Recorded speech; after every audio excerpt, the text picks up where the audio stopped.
केंद्रित करण्यात आलेलं आहे? हे असं आहे की काँग्रेस पक्षाचा निर्णय घेण्याची जबाबदारी काँग्रेस पक्षाच्या कार्यकर्त्यांची आणि काँग्रेस पक्षाच्या नेत्यांची. त्यानुसार आमच्या पक्षाचा जो निर्णय झाला हा काँग्रेस पक्षाच्या कार्यकर्त्यांच्या विचाराधीन घेऊन मग पुढे निर्णय झाला. आता सामना पेपरने काय लिहावा हा त्यांचा पूर्णपणे त्या पेपरच्या संपादकांचा पूर्ण अधिकार, त्यांनी ते लिहायचं ते त्यांनी लिहिलेलं आहे. पण प्रश्न असा आहे की ज्यावेळेला 2 महिन्यापूर्वी संजय राऊत साहेबांची मुलाखत घेतली होती तेव्हा त्यांनी सांगितलं होतं की महाविकास आघाडीमध्ये सदस्य आले काय कळलं नाही तरी काही आम्हाला फरक पडत नाही. दुसरी महत्वाची गोष्ट या 2 महिन्याच्या काळामध्ये मला अपेक्षा आहे की आमच्याशी पण काही चर्चा व्हायला पाहिजे होती निवडणुकी संदर्भामध्ये. पण त्या ठिकाणी जे आहे ते दोन्ही ठाकरे बंधू एकत्र आले. आम्हाला आनंद आहे की दोन्ही ठाकरे बंधू एकत्र आले आणि त्यांनी त्या ठिकाणी निर्णय घेतला.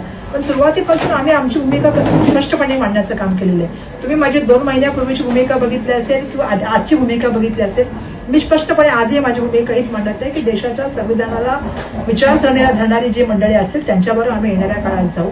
आमचं म्हणणं एकच आहे की या देशाची लोकशाही, या देशामध्ये असलेले समता, बंधुत्व, न्याय, स्वातंत्र्य ही मुंबईच्या आमच्या निवडणुकीच्या संदर्भामध्ये आमची भूमिका आहे. कारण आम्ही इंडिया अलायन्स जेव्हा आघाडी केली तेव्हा आम्ही महाविकास आघाडी केली. आमचं संविधान हा आमच्या सगळ्यात महत्वाचा त्या ठिकाणी धागा होता आणि त्यामुळे संविधानाला धरून जे आहे हे पक्ष मान्यता देतील आणि ही भूमिका सातत्याने मांडलेली आहे. जे पक्ष कायदा हातात घेण्याच्या भाषा करतील, छोट्या छोट्या टपरीवाल्यांना त्या ठिकाणी जे आहे ते मारण्याचं काम करतात किंवा भाजीवाल्यांना त्रास देण्याचं काम करतात त्यांच्याबरोबर आणि मालझाडीला आम्ही कधी सपोर्ट केलेला नाही. त्यामुळे त्यांच्याबरोबर जाण्याचा आमचा प्रश्न नाही. ही भूमिका मी मागे सुद्धा मांडलेली आहे. आजही सुद्धा आमची तीच भूमिका आहे.